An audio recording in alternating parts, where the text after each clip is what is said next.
This is the Absolute Business Mindset podcast, created and hosted by Mark Hayward. This podcast will interview entrepreneurs, business owners, and intrapreneurs. We will delve into their journey to success, key life milestones, and go deep into their area of expertise.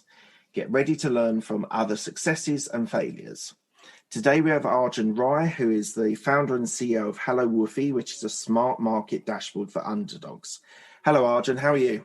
I'm doing fabulous. Thanks so much, Mark, for the opportunity. This is amazing. Oh, it's brilliant. No, thank you very much. You've got an amazing career and business. I love the business. So we'll go deep into that a little bit later on. But we're going to start off with your education. So you went to New York Institute of Technology and you did a degree in business administration, entrepreneurship, and small business operations. Why did you choose that? Yeah, it's an interesting question. I've always been an entrepreneur since the very beginning, as far as I can remember. And when I saw the degree being available at the university, I was like, I have to jump for it. And first of all, my mom was like, you can't go outside New Jersey, which is where I grew up, and cause just to save on the tuition, because in-state tuition's a lot less. But I had it from the very beginning to quote unquote make it in New York at any cost, no matter what happens. And so I applied to the university, had them waive the fee for the application, and lo and behold, I got in. And then I had scholarships for about half the tuition itself. And I called up the dean, who I met his friend or his associate dean before that. And I was like, hey, I'd love to talk to the dean and see if there's any way I can help the university scale, help the university's program with entrepreneurship and small business program. So lo and behold, I got the introduction, talked to the dean. He gave me first year Fulbright, followed by 2 more years eventually. But the idea was to help them build the incubator, help them with this entrepreneurship studies department, helping other startups, also other students, with their entrepreneurial endeavors and whatnot. So it was owe a lot to the dean and owe a lot to the opportunity to the New York Institute of Technology for that. And but then I was also a really terrible student at the same time. I was skipping classes left and right. I was going to networking events, and everyone understood why I was doing that. It was to network with people who eventually invested in the companies that I built and became mentors and advisors in the companies as well, or myself personally. They became advisors as well. So I think it all helped. Location was really important. Being in New York City, the greatest city on earth, in my opinion, the law of vicinity was really true to its name, where you had to be in the vicinity of some of the greatest entrepreneurs, some of the greatest companies in the world. And I'm sure you can relate to that. Being in London has a very similar vibe. San Francisco has a very similar vibe as well. You really have to be around the people who are changing just the world in and of itself in their own categories. And that was my journey to get into the university. And boy, did it pay out. For sure. And so you said that you were always entrepreneurial. So why do you think, were your parents entrepreneurial, or was it just something that you always felt that it was something you wanted and needed to do? Yeah, it's a great question. So no, I always was selling something or the other and driving my parents insane. And so I remember my earliest memory is, being at an Indian wedding. And I don't know if you've ever been at an Indian wedding, but we basically use like 10 flower shops worth of flowers. Yeah. But then they all go to waste. They all are on the floor. They're all being taken down. And so I actually ended up turning a couple of them into like Hawaiian garlands and necklaces that I was selling at my grandmother's gate, and for 25 cents a quarter.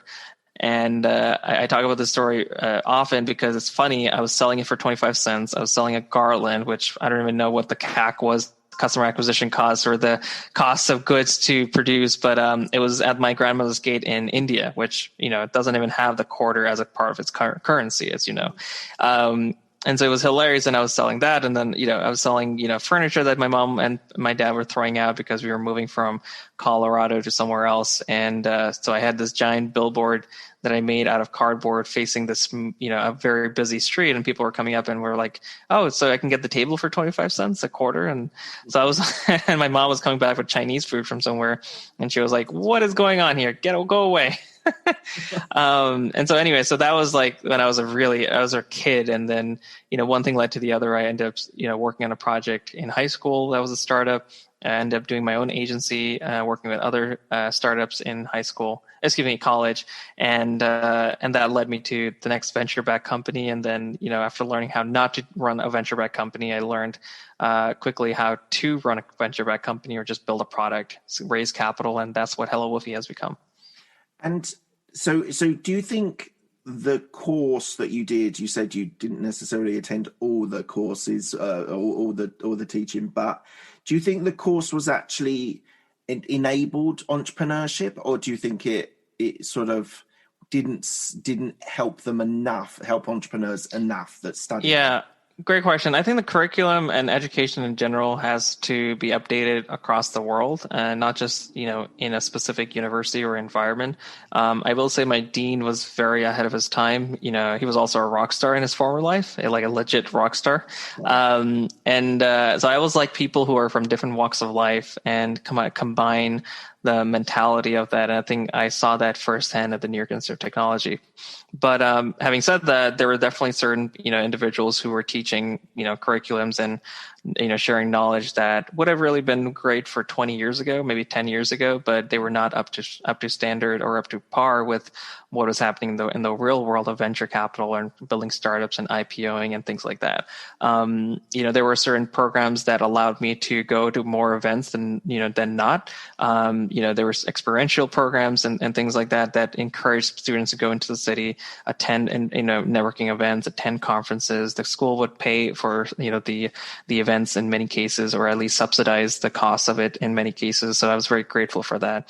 So I think at the end of the day, and that's one of the reasons why I'm against accelerators at this point, is because there's no golden ticket, essentially. You can't get into a university and then just sit back and expect to get a job at the end of it, and then you have your entire life laid out. You have to hustle. You have to do the grind. You have to be in the trenches, get your hands dirty, and that's how you get rewarded. Same thing with an accelerator program. We've been to two, and I don't, necessarily recommend any specific accelerator in the world, except for, of course, the Y Combinator one, which is the best one in the world.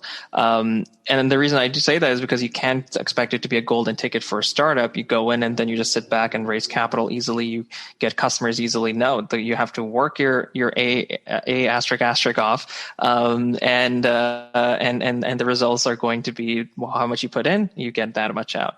So I always warn and always tell entrepreneurs, especially young entrepreneurs, is that whether you're a student, if you're a student, use the student card to get into networking events, at a reduced cost or free tickets and things like that. But when you're in the event, don't just sit around. In fact, try to get into a VIP section, try to get into a green room, try to network with the executive assistants or the people or the speakers you're looking to meet. You have to hustle. And get something out of it, which is going to help you in your career, help you in your startup. And the same thing with the accelerator program. If you do get into an accelerator program and it's not YC, or if it is YC, you still have to put a lot of time and effort into it, and make sure that you're succeeding. Do you think people who do accelerators, or we sometimes call them incubators in the UK, do you think people go in with the wrong expectation, that they think everything's going to work out? Yeah, and we did that too. With our first time around, we did that too. The second time around, it was a pay-to-play model where you had to kind of pay a small amount, and they overpromised everything, and they didn't deliver on anything. And we asked for a refund. We never got the refund. We asked for, and because it was a part of the terms and conditions, if you don't perform, you can have a refund. And obviously, they negated on their own terms and conditions and whatnot. So. And after talking to several founders, experienced founders in the world, and especially investors, it's a very common thread is that experienced investors know that demo days at any accelerator, any incubator program is a numbers game at that point. And it's some accelerator programs are all about, like, we have hundreds of startups, to invest in and making it super exciting. It's just not very helpful. We have a limited number of pool of investors. Attention span is very limited, especially if you're virtual today. It's you really have to stand out based on your efforts individually as a startup and a founder. And so I don't recommend any specific accelerator programs at this point. I recommend you just getting your hands dirty, doing the work, and building a startup, networking, and getting attention of investors so that they're only focused on you one at a time, not on stage when they're focused on a dozen or so companies and they have no idea who to invest in, and they're trying to figure that out in their mindset. And I've actually done better at raising capital individually, from individual investors, from individual funds, one-on-one, without any introductions or any help from any accelerator program. And that's just because, there's just so many, it's almost like a classroom. There's so many kids, you can't expect the teacher to actually focus on each and every one of them and give them the education that they need individually. So you have to you have to do extracurricular activities. You have to be excelling outside the classroom as well. So I always warn, startup founders, just, stay away from, accelerator programs, incubator programs that are especially preying on founders. I think I think there's going to be some, at some point it's going to be a judgment day for a lot of these programs that are just taking in money, taking in clawback clauses as well. They invest, capital, and then they take a percentage back to quote unquote run the program. Mm-hmm. All of these, practices are just not founder friendly at all. Really interesting. Okay, thank you. So I want to go to when I was looking through your career before HelloWoofy, and we're going to talk a lot about you being a serial entrepreneur, working through different founding of businesses. But something that interested me was that you worked as an intern at People, Ideas and Culture, PINC. And what I found interesting was that you describe it as you worked with the founder/mentor.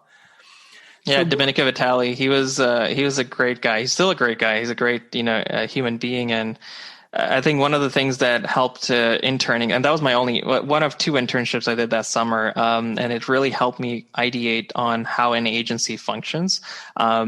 Besides running my own, freelance practice before, how does an agency work, and how can I make an agency more efficient using the MVP that I made, which was just a couple of designs on a PDF and a clickable HTML website.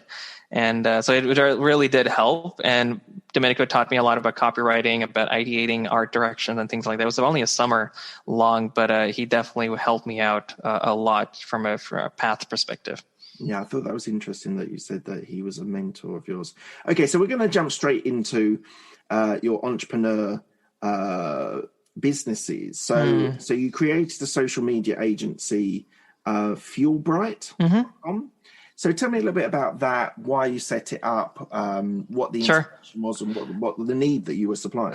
So before I get into that, actually, I had so in high school, I was trying to be a back-end engineer. I took AP Comp Sci, and I was like, this is going to be great. And I was terrible at back-end engineering. I was a better front-end engineer and a designer than anything else. But then I had a crush on a girl who was in the radio class, and I was like, I'm going to join the radio class. It was completely packed. The wait list was for a long time, a very long wait list. And so I joined the radio club as a result. We didn't work out, but I learned very quickly that I loved talking to people. I loved doing podcasts. I loved doing, coming up with clickbait, titles and like headliners and, asking questions and things like that. So I eventually launched my own show when I came to university called the Biz Den Show. And, one thing led to the other, and I fell in love with advertising. I fell in love with communications and marketing overall. And so that's actually what led me to running my own agency, which was a social media agency, which was basically a more formal approach to what I was doing already for the previous few months before that, which was social media marketing for startups and small businesses. And I was just charging a couple $100, saving up a few $1,000s to move to New York as a result of that. And then, one thing just led to the other, and I was able to make it work. But it was really to pay the bills. I was living off $1,000 a month in New York. $700 was for rent, $25 for utilities, and everything else was for food and subways. So it was an interesting time period to be in New York to 2011, 2012, 2013. And and then that led me to building the next startup, which was helping agencies as a result. Yeah, because you then moved on to Workbench.io, which was a collaboration app. And this where according to my research, was the first time that you actually got seed funding, and you Exactly. Yeah. So I learned how to raise capital, how to pitch investors, what it was like to put a deck together, the whole 9 years. It was interesting, and I learned a lot from everyone who believed in me, participated in the round, gave me amazing advice. But at the end of the day, I learned that you have to, while we were building a very futuristic product, we had to get an MVP out the road, which we just weren't good at. We didn't, we learned, how not to build a product, how not to put a team together. I think one of the mistakes was, hiring people in the New York, New Jersey area too quickly, and burning through resources that we could have deployed probably in a more efficient way offshore, and scaled up our operations depending on the traction. So that's what we learned. What actually was the app? It's described as a creative collaboration app. So think of it like what Monday.com eventually became, as a very visual-driven project management tool. But the idea was you had a limitless canvas, and think of it like a whiteboard where you can drag and drop people, projects, and files. So if you and I wanted to work together, we'd have our avatars, floating around like in Minority Report. You would swipe the avatars together, you form a project. If I have any Dropbox files, I touch the Dropbox icon, open it up, look at the files, and then drag the files to the person that I'm sharing it to. Mm-hmm. And so the idea was to be very visual with our approach in project management, but we were so ahead of our time. Like iPads, we believe that iPads would become bigger and cheaper, which they did several years later. We believe that touch projectors would become a norm, which they didn't really become a norm, but they did become cheaper and cheaper. So you can actually touch, places on a wall as the projection's there. So we were just ahead of our time, and the idea was great, but I think it would have been better to do maybe today than, when I did it 7 years ago. And why did it wrap up? Did you make? We just ran out of funding. We just learned the hard way what it was like to, run out of capital, but also structure the company. And I think we structured the company in a very. We just gave up too much equity early on. That was the main issue. We became radioactive to a lot of other companies that or funds and investors that would have considered investing. How much? Just don't have to answer this, but I'm interested. How much equity did you give up for the fund? We gave over 50%, or close to 50%, and that was just more than it was way too much for an early stage company. Do you think you could you should have and you could have negotiated lower, or do you think it was on the condition for the funding that you got?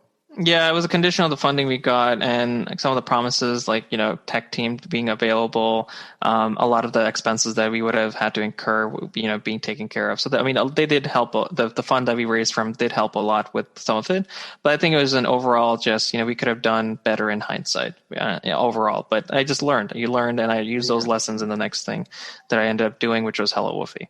Right, so let's get on to HelloWoofy. So it's a social media marketing, which is AI-driven, with an AI-driven web platform. So just talk me through social media marketing is relatively straightforward, but the AI component of it. So obviously you've built the AI. Did you get? Oh, hey, someone bought something. We have lights blinking in our office when people buy our products, so we celebrate every one of our customers. Thank you. Thank you. On one of my apps for one. It's actually one of our biggest plans that we have. We have 3 plans starting at $49 a year, $69 a year, and $99. The person bought the biggest one. Oh, congratulations! Thank you. Congratulations! Great. I feel honoured that I've been involved in a sale. So the AI component of HelloWoofy. So how did you develop it? Would you use machine learning as part of your AI? Just tell me a little bit about the AI platform that you use. Yeah, so there's a bit of machine learning there as well, and we're looking. So the difference between machine learning and artificial intelligence, both being components of data sciences. I'll just give you an example of a warehouse. Machine learning is looking at the data points in a warehouse. What is actually on the shelf? Where is it stored on the shelf? How many items are of a specific category or a specific SKU? That SKU, those are all data points that machine learning is figuring out what is the data and how do you make sense of it? How do you categorize it? How do you divvy it up so that it can actually be parsed through or looked at very efficiently as the person's going down the rows of a warehouse and looking at what's in stock and what isn't in stock. So that's machine learning.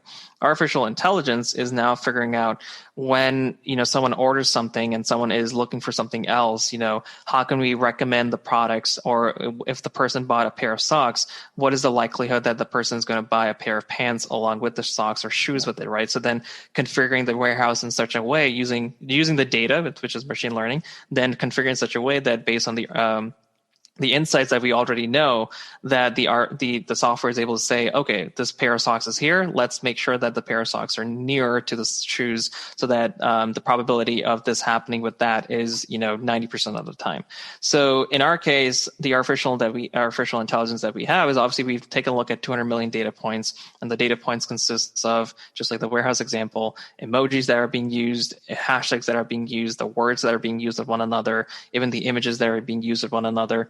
And then the artificial intelligence basically comes in and says, this is the probability of you saying these words together, using these hashtags together, using these emojis together, so that at the end of the day, when you're creating a piece of content, all you have to do is type in a post and it automatically completes the sentences for you, gives you emoji recommendations for you. If you upload any images, it'll detect what hashtags to recommend based off that. So think of it almost like a marketing agency in your pocket for $5 a month to automate social media, blogging, and actually soon, as of now, we've been working with the Alexa division at Amazon. You can now automate smart speakers as well. So if you got these, Fire TVs that or Echo Dots that are just speakers themselves, or the Echo Show, which is like a touchscreen with a Alexa interface built in. You and I can now schedule video, audio, and text-to-audio content to all of these devices, which are hundreds of millions around the world, as for $5 a month, and reach our customers directly in their living rooms, so long as they opt in. Sounds very reasonable. I must admit, I'm surprised at the price point. Who are your clients? Yeah, so we like to say we're smart marketing for underdogs, but what that means is small businesses. But in some cases, we're talking about micro businesses. None of our competitors are focusing on people who can only afford maybe $5 to $10 a month, and in terms of like software fees.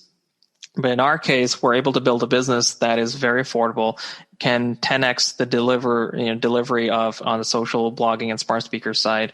Plus, the data that they input just exponentially makes the data science and the artificial intelligence much better. And collectively, it's almost like a collective consciousness. The more small businesses join, the better each of them get, the better recommendations each of them receive. It's almost like a rising tide raises all boats, essentially. And one of the things I'll often say is, because we want to build the biggest company in the world, helping the smallest, we've actually let all of our small businesses and customers invest in the company and become shareholders. And there's something called, equity crowdfunding here in the United States, and anyone can invest as low as $100, own a piece of the company. They can buy the license for $50 or $100 for the year, and then become an affiliate and potentially make all of it back and still have the upside in the company. So as we grow, our small businesses grow with us, and they win because they believed in us early on. How do you demonstrate return on investment for your clients? So from a legal standpoint, I can't, promise any return on investment. It is an investment which is very high risk, just by the classification of the class that we're in, which is startups and investing in startups. But the idea is through equity crowdfunding, for the first time, non-accredited investors, people who are just not, fitting into the category of making $200,000 a year or $300,000 a year, depending on your situation, or have $1 million or more in liquid assets. If they don't fit in that category, you can actually now invest a small amount of your income. It's capped depending on your situation, and actually have the upside in a startup. Now, equity crowdfunding is very new; it's only been around for a couple of years, but then over the next few decades, who knows? Some of these companies, including ours, may IPO, may get sold, may get acquired, and the returns for those individuals could be a few $100s more than what they invested in, or a few $1,000s or a few $1 million. It depends on the acquisition or the IPO itself. But it could be life transforming for some of these individuals. While it might not be for an accredited investor, for some people, it could be life transforming. It could mean, they pay off their, kids' tuition or something. Again, these are all these are all based on maybes and ifs, but that's the vision that we have, is to support our customers along the way. Yeah, well, it's interesting, equity crowdfunding. I've not heard of it before, so I'll be looking about that, whether they've got that in London. I'm not aware of it, but yeah, well, you could invest too. International investors can invest, except for one specific area of a specific country. So definitely do your due diligence. But you can learn more about that on wefunder.com/HelloWoofy. Okay, fantastic. So we talked about your seed funding with Workbench, but I just want to talk a little bit wider about gaining VC funding and how you approach it. What's the right ways to do it? Because some of my listeners and watchers might be thinking, I've got an idea, I don't have the investment to do it at the moment. How do you approach the investor scenarios, the investor situation? Great question. So first of all, you have to show up everywhere. So in New York City, it makes it super easy. In London, I'm sure it's the same. There are networking events, or there were networking events every single night, every single day, multiple times a day in some cases. The community is very small, and the more people start seeing you, especially, it's almost like retargeting in real life. The more people see you, the more likely they are to have a conversation with you, give you their capital, give you their time, give you their guidance, and things like that. So that actually worked really well for me. Is I just showed up to as many events as possible and pitched to as many people as possible, and people started talking. And eventually some of them wrote checks, their friends wrote checks. And with regards to HelloWoofy, one of our first investors in the company, I met them over almost 7 years before that. They were actually running Peter Thiel's Thiel Fellowship. So they were trying to interview me for the Thiel Fellowship. I was disqualified because between the time they spoke to me and the time I turned 20 was 3 weeks. And if you were 20 or over, you were too old to join the Thiel Fellowship. But who knows? 5-6 years later, they're sitting across the. One of the individuals is sitting across the table where I'm pitching a Workbench, and I meet with them. I learn, I connect with them. And I was like, weren't you the person that reached out to me years ago to, interview me for the Thiel Fellowship? And lo and behold, they ended up investing in the next startup event. After passing on some of the other projects that they were looking at. So it's a long tail vision. It's a long tail effort. You have to build a relationship. You have to get to know their, what their likings are. In this specific case, Michael, who runs 1517 Fund, he loves philosophy. He loves books. He loves, the softer skills. You have to get to know that. Some of our other investors are into cars and antique cars, and I'm into carpentry. I love cooking, and I just got into candle making as well. And so like those little softer skills, if you start with that and then ask for feedback when it comes to your business, don't ask for capital. You build a relationship, and eventually you can do as Gary Vaynerchuk says, jab, jab, jab, right hook. You can make the right hook, and which is the ask. And majority of the times I've been able to be successful because I almost always know that the person is going to write a check at the end of that, especially after they've spent so much time and invested so much effort into, kind of getting you on the path that they see as the right path for the company. We'll be back after a quick break.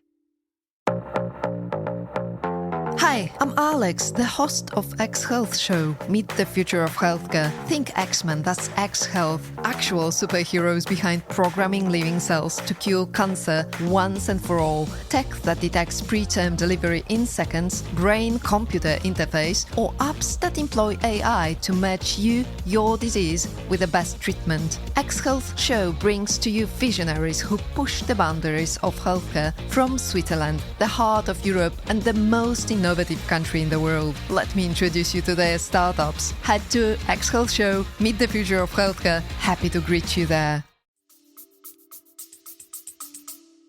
Interesting. So it's a lot of hard work, a lot of effort, and a lot of relationship building. Even on Clubhouse, we've been doing the same thing. We've raised about, let's see, as of right this second, we raised almost $166,000, and I would say a majority of that came from Clubhouse because people saw me speaking on stage. And if people aren't familiar with Clubhouse, it's a new social networking app which is only audio. So think Zoom calls, but you can jump into any Zoom call depending on any topic. And as a result of that and hosting my own rooms on Clubhouse, I was able to become that thought leader essentially in social media marketing and small businesses and equity crowdfunding, and people invested. And it's how much you put in is how much you get out. Yeah, absolutely. I must admit, Clubhouse, I was very excited with Clubhouse in January when I first joined. I've sort of lost a little bit of interest. It's very time consuming. I find it as a medium. I sort of I've sort of taken a step away in sort of March, just because like, especially in the day, I've got tasks that I need to do. I've got projects, I've got calls. Very difficult to sometimes get into a clubhouse and to actually make an impact. You have to stay for an hour or 2 hours or something like that to wait your turn to ask a question. I've stayed up to like 3:00 in the morning because the person who was hosting the room is very well known, could completely transform our life. But more importantly than that, the conversations in that room were mind-blowing. Absolutely the most intellectual, the most philosophical, the most mind-blowing conversations, and that just keeps you up. You don't realize the time goes by. But so I've actually started doing Calendly invites now for co-moderating with me, and so I only do 2 events a week. With one is on social media marketing, and another one is on helping startups raise capital, or at least teach them about the new ways of raising capital. And so I have a panel of investors. Most of the time, it's all investors who've already invested in HelloWoofy, so I know they write checks. So things like that are super important. Okay, awesome. How do you make AI affordable for small businesses? It's a great question. You have to. So all of our competitors, the way they make money is by adding more customers to their database. Essentially, the more subscriptions they get, the more money they make, and then they're just on a constant effort to get more and more customers. In our case, we don't believe that the revenue or the value in the company is so much so in their subscription.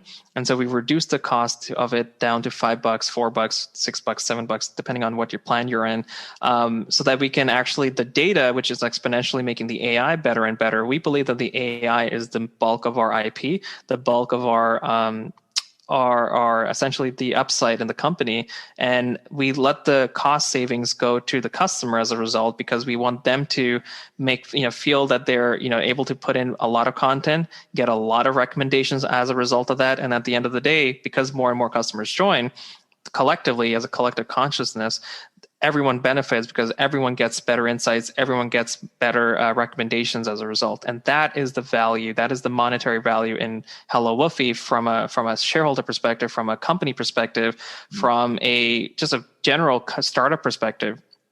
But the customer is able to win. They get better insights. They're using something that's more affordable. Honestly, does a lot more than any of our competitors in terms of all of the kinds of digital marketing mediums. And from our perspective, we win from the data itself. We remove the PI information, so that protects everyone's personal information, and then the artificial intelligence just becomes better and better. It's a very different model. And on top of that, as talking about business models, like I said, with equity crowdfunding, all of our customers can become shareholders in the company. So I mentioned that the customer benefits from inputting content, and then collectively all of the customers benefit. But then I also mentioned that the startup benefits because of the data and the analysis and whatnot. But now we can connect the two together, because customers can also invest in the company. They can become owners in the company. And it's a very different way of building a company in 2021. And I'm very proud of my team to be leading the way in that kind of a mindset. Awesome. Why did you choose small businesses as your target market, your ideal client? It's a great question, because I always felt like an underdog, and obviously I love dogs, and they're your best friend. They're just undeniable level of love and loyalty, and just like that, we have the same thing. We want to build a platform that just undeniably supports small businesses through social media automation, blog automation, and smart speaker automation, and who knows what else we're going to do or are doing behind the scenes. But our whole motto is to support those people who are not getting their voice heard. All of our competitors, a lot of our competitors just increase pricing. Some of them doubled their pricing, some of them increased it by $10 or $20, and during a pandemic. And clearly, they don't care about anyone who can't afford less than $50, $20 a month in licensing fees to get their business ahead. Well, HelloWoofy comes in and says, well, these people are important too. They deserve to be able to compete against the unlimited marketing budgets.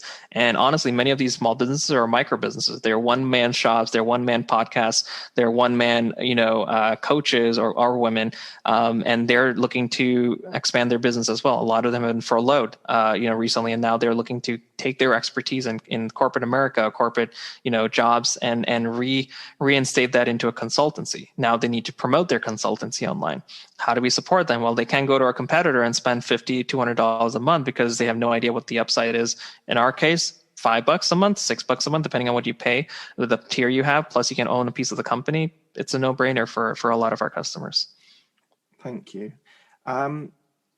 Now you've had spin-off businesses, which is WordData.ai and EmojiData.ai, which I think those are part of HelloWoofy. Those are that's the AI. We put a branding because I believe branding is very important for everything you do. Yeah. No matter how complicated it is, it has to be presented in a very simple, beautiful way, and a part of that is the branding around it as well. So EmojiData and WordData are all owned by HelloWoofy. Okay.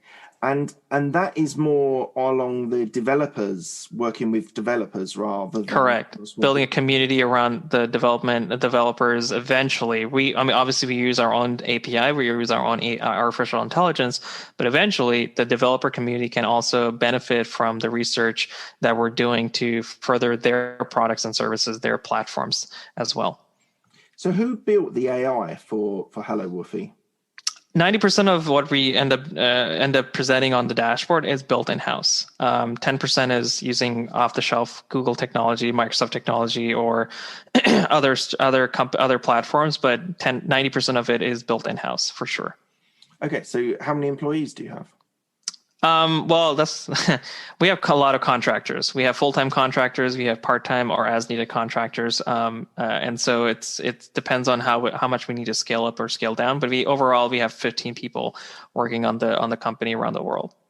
Okay, and I'm going to talk about your future endeavors and what you plan. So, what's your 5-year plan for HelloWoofy?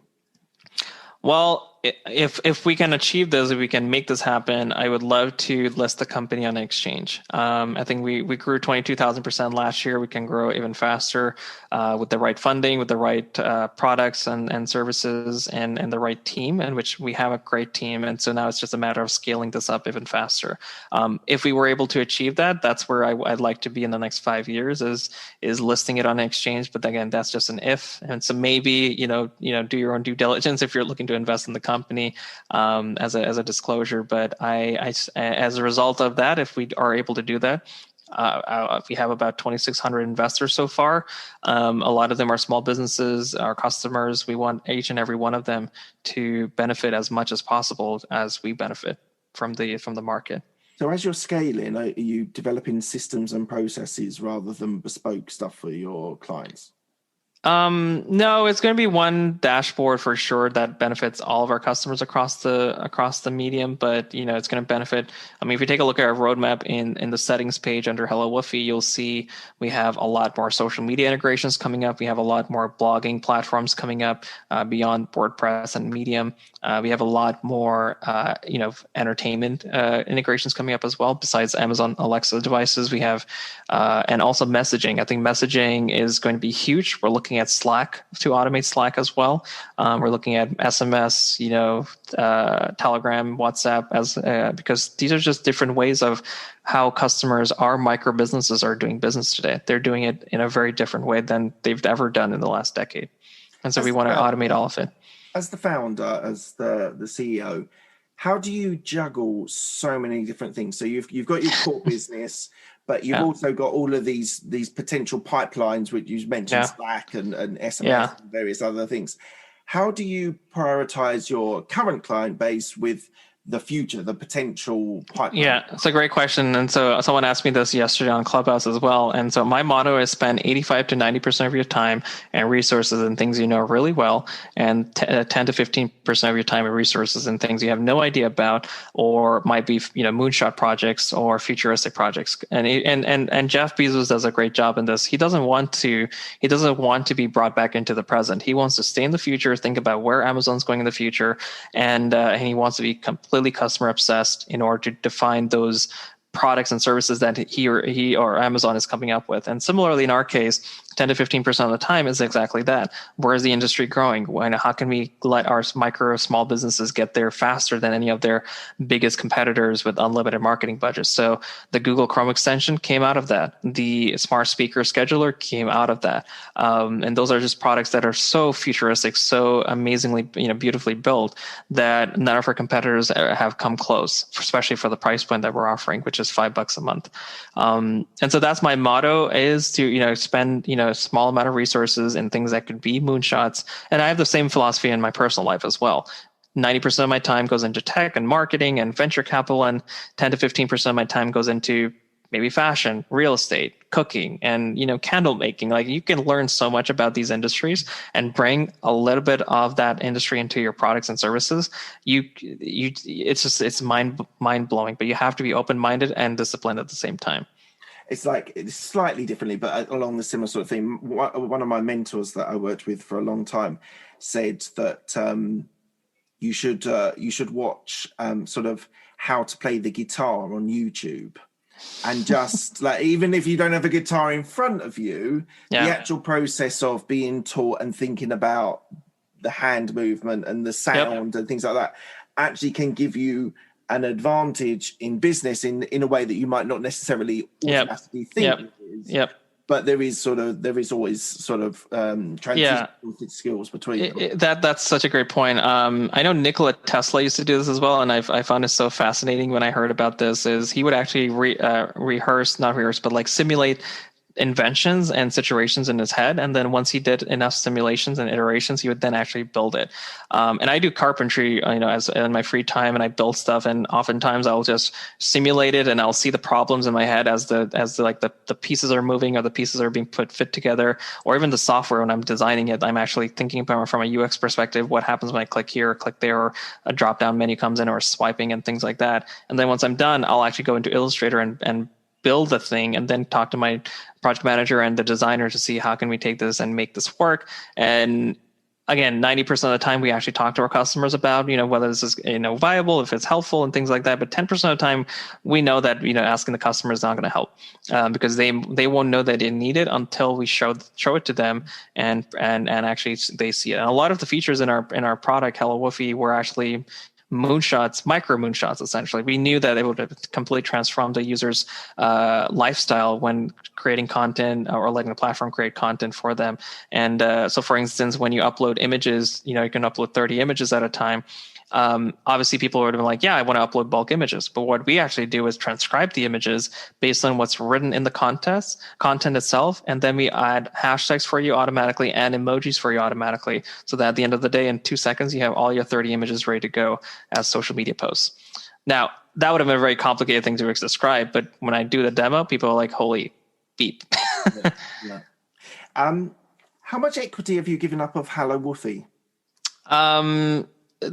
That's a sensitive question. I can say I own majority of the company at this point, and I still do, which is important for founders who are listening. You want to make sure that you're not giving up too much equity in your business, that you are continuing to be incentivized to continue working on the company, because that's super important for investors. But I continue to own a majority of the company, and all of our convertible notes have not converted yet, which is how we raise capital.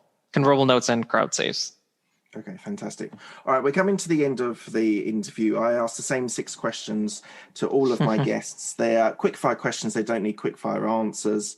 They're a little bit thought-provoking as well. So, and these, you're not prepared for these at all. I do it deliberately. All good. Fire away. Right, first question is, what's the best decision that you made?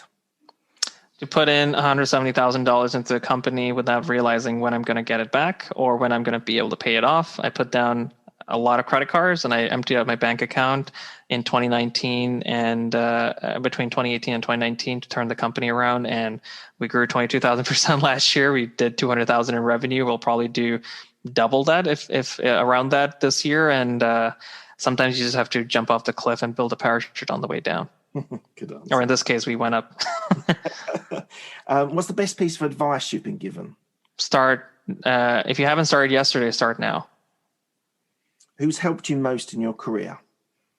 I would say the dean of the university that I went to. He really took me under his wings, and while he wasn't the expert in venture capital and whatnot, and like startups and things like that, he knew just enough to teach me about bureaucracy, negotiating, talking to people. He gave me the opportunities for sure. And he's almost like a second dad to me. Like, he just is an amazing individual. His name is Jess Baronico. He's actually retiring this year. And so now I don't know what the university is going to go, but he left a huge dent in the universe for sure, at least mine. Okay, fantastic. Do you have any regrets? I have lessons I've learned.